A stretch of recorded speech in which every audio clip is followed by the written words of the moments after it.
Hi. Hi. You're normally used to me making videos on my own, but today I have a special guest. You've seen him before in my videos, but I'm gonna have Steven just quickly introduce himself for those of you who may not be familiar with what he does and who he is, and then we'll get into the topic of the video. Thanks for having me, Gene. Of course. Thanks for being here. I'm Steven. Like Gene said, Steven Schultz. I'm a photographer and podcaster and aspiring designer, and I think maybe more of a YouTuber this year. We'll see how that goes. But yeah, I work out of Creative Club Chicago with Gene and our friends Eric, Mike, and Bean. And I'm really excited to be kind of stepping in with you today to talk about our film cameras. It's going to be really fun. I am too. So the premise of this video is about these two cameras right here. So Steven owns a 645 format film camera, and so do I. And this is a video that we've been wanting to make together for a very long time, but we wanted some more reps with our cameras. So Steven's had his camera for a little over a year now. Yep, just over a year. And I think it's the same for me. It's probably a very similar timeline, but we just wanted to compare both these cameras, not so much of a versus camera, not so much of these cameras being versus. We're not dropping sick verses on you. Definitely not. The video isn't so much about having these cameras go head to head to one another, because frankly, although they're the same format, I do think they are very different and very similar. But we just wanted to compare these cameras so that for those of you who are looking to maybe buy a 645 format film camera, could get a better idea and grasp of the differences of these two different styles of cameras. And it's something that I wish I was able to find when I first bought my camera, because I wish there was more information around these cameras compared to one another directly in one video, as opposed to watching numerous videos of different cameras and doing so much research. Some of the similarities and overlap between both bodies, and then some of the things that are drastically different. So that's what we're going to kind of talk about. Yeah? Cool. All right, let's do it. So I'm going to briefly share about my camera. I have a Pentax 645N. There are different iterations of this camera, but this specific one, it has autofocus. So that's a large reason why I bought this camera. I'm just going to quickly read off some specs for you. It's a great entry-level camera for the medium format. Its autofocus is quick. It's accurate. It has multiple metering modes. It's got a self-timer mode. You can do multiple exposures. It is more affordable, again, than other ones, maybe like Steven's Mamiya 645, only because, again, it isn't more of an entry-level medium format camera. But the lens that I have on it is a 75 millimeter autofocus lens. It's small, it's light, it offers 16 exposures because it's in the 645 format. The viewfinder is bright. Internal light meter is basically what I shoot on exclusively now. I know that Steven does the same thing. It's got a maximum shutter speed of 1,000, which is great for especially bright lighting scenarios. And it does have aperture and shutter priority modes if you don't want to shoot full manual. Those are some of the things I like about the camera. There are some things I don't like so much. One of them being you can't have interchangeable backs with this style of medium format. So although that's not a huge con, there are certain scenarios like this video, if we're going to do a comparison of different film stocks in the same camera, it's really difficult to do that with this camera, because once you put a roll in and it winds, you're stuck with that roll until you finish all 16 exposures. So I actually just recently made a 1-year review of my 645 AFD from Mamiya, and if you want to hear more about the like specific specs on that, you can check that out. I don't want to totally reiterate everything from that and waste time, but basically to summarize, the Mamiya 645 AFD is a slightly more premium option at this point in time. To give a general idea, I bought this in the fall of 2020. What year are we in right now? I don't know. We're in 2020. I got You're it right. in the 2020. fall of 2020 Yes. for about $1,200. And at the time of recording this video, in the January? What am I saying? Dude, I don't know. I don't know what year we're in. I don't know where we are, who we are, why we are, when we are. The Mamiya 645 AFD at this point in time is a more premium option. In the fall of 2020, I bought it for $1,200, and since then to now, January 2022, it has appreciated in value to roughly $2,000, $2,500. That's the going rate for this exact kit right here, which is the back, the body, and the 80 millimeter lens, which is roughly a 50 millimeter equivalent in full frame terms.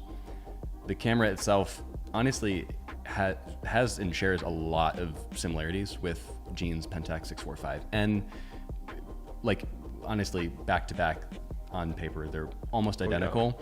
The differences are that my Mamiya does have interchangeable backs that you can use. So if you're mid-roll on color film, for example, you can put the dark slide in, take that back off, and then put a black and white back on there. And then suddenly you can keep shooting in the same environment that you're in, but with black and white film on the same camera.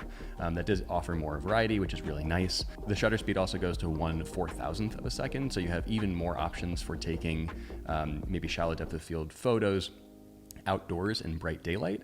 So you're able to cut that light down even more so than with the Pentax. But beyond that, honestly, there's not too much more difference between these two. You do have more autofocusing lenses on the Mamiya. I have the 45 millimeter, which is roughly a 28 equivalent.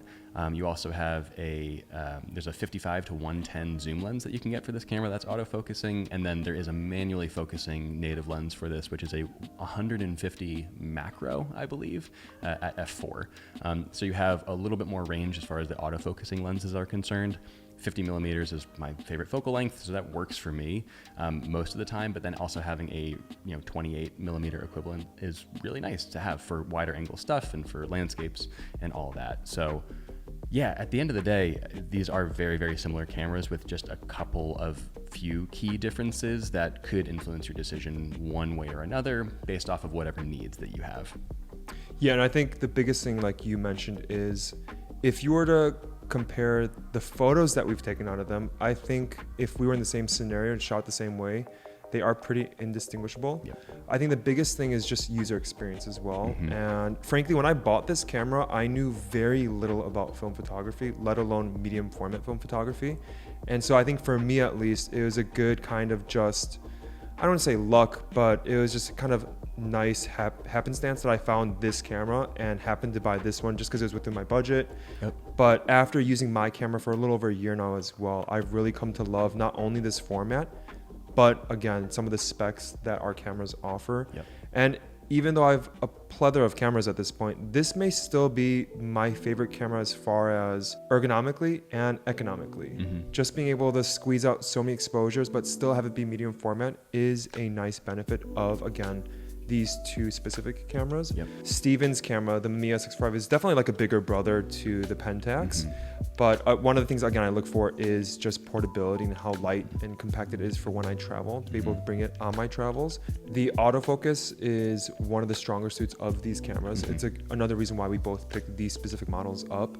Autofocus, or the focus in general, is never what I'm concerned about when I'm taking photos. It's always, did I get the right exposure? And I think even talking about exposure, we both have opted to use the internal light meters. Both are different if you were to look through the viewfinders. If I nail the exposure right in the meter, in the camera, it's almost always perfect exposure. And I found that I don't need an external light meter anymore at this point. But sharpness is never an issue with the autofocus. And even, you mentioned this in your original video of your Mamiya 645, but can you talk about a diopter? Because my camera has it as well. Yeah, okay, diopters are awesome. What I was referencing earlier with the fact that Gene and I both wear glasses, diopters are inventions that have been put into cameras of, I actually don't know the date once they started getting into cameras, but basically earlier film cameras like a Canon AE1, for example, does not have a diopter. Both of our cameras do have diopters, and most modern digital cameras have diopters as well. It basically allows you to shift any like parallax effect that is created from your glasses being smushed up against your viewfinder. You can use it to correct for the glasses. That's the first function. Or you could actually take your glasses off entirely and then more or less use the diopter in the camera to become your glasses. So if maybe your vision isn't that bad, but you still need to correct for it a little bit, and you don't need to wear glasses all the time, you can still use the diopter in the camera to correct for it. So that way, when you are actually focusing on something, it looks like it's in focus. But if you wear glasses, then you can just use it even more and tweak it more so that it corrects for whatever is lost between the space between your glasses and the viewfinder. And then again, everything that you're focusing on looks like it's in focus. It is nice to have autofocus in these cameras too, but if you were to manually focus anything, for example, it's vital to be able to correct for that. Otherwise, it will prevent you from getting focused shots. And Yes. that's actually what Yeah. really frustrated me with my Canon A1 Yeah. is that most of my photos were out of focus because I literally couldn't get my eye close enough Yep. to Yep. that. And it was the lens on my glasses was messing with everything, and it was just frustrating. Honestly, either of these cameras, if you are interested, maybe that's why you clicked on this video, in purchasing either of these cameras, they're both fantastic. I think like at this point, Steve and I have taken so many personal work photos on these cameras. We've taken photos that I think we're gonna print. They're gonna be like legacy pieces for us. So it's really not even about the cameras themselves, but I think that if you were to go anywhere in the 645 world for film photography, you're gonna really enjoy it. You see the photos that he's taken and they're beautiful. So it's not even obviously because of the camera, it's because he's a wonderful photographer, but the tool that, oh, you're welcome. Aw. Well, yeah. Like Gene already said, either is going to get the job done. And I think the biggest takeaway is that these cameras have inspired us to shoot more because of how easy they are to use. So if you're in a position where you just are maybe feeling a little burnt out on digital photography or 35 millimeter film photography or whatever it is, if you just want something to shake things up and you want a camera that's going to get out of your way and just allow you to make good images, I think these two are both phenomenal options. So don't stretch outside of that comfort zone, but at the same time, you know, whatever sounds better to you, if one tool sounds like it's going to do the job better for you, then go for that one, because you're not going to be disappointed. They're both amazing, amazing cameras. 100%. And the reason why I brought Steven on specifically for this video wasn't only because he owns a Mamiya 645, but it's also because we have a very similar timeline with when we started shooting film photography. And I would also say the volume that we've been shooting over the past year is also very, well, you also had like 30 rolls that you didn't develop for like 6 months. Yeah. So maybe not do that, because you want to see your photos that you're taking. Maybe not wait 6 months. Don't do what I did. Hopefully it was helpful for you guys. If you want to see more of this content, great, because we're going to make more content like this year. It's another reason why Steven's on, because you're probably going to see Steven a lot more in my videos, along with Eric, who is behind the camera. Just a lot more YouTube stuff, a lot more film photography stuff, text. Well, you're just going to see. We got big plans for the year. We do. We have a lot of plans. We're very excited. Again, this will be the first video of many just collaborations of Steven and I with Eric for this year. And hopefully you enjoy the content and that it's going to be a resource for you guys who are looking into not only these cameras, but just into any of the topics that we're going to talk about and chat through. Thanks so much for being here. Thanks for having me, man. This is really fun. It is a lot of fun. I'm going to share Steven's socials down below. We both share photos on Twitter, as well as Eric. So if you want to see more of our film photos, please go follow us on Twitter. That's a shameless plug, but go follow us on Twitter. Subscribe to Steven's channel as well, because he's going to be making a lot more videos this year. Subscribe if this was helpful for you. Give a like, and we'll see you in the next one.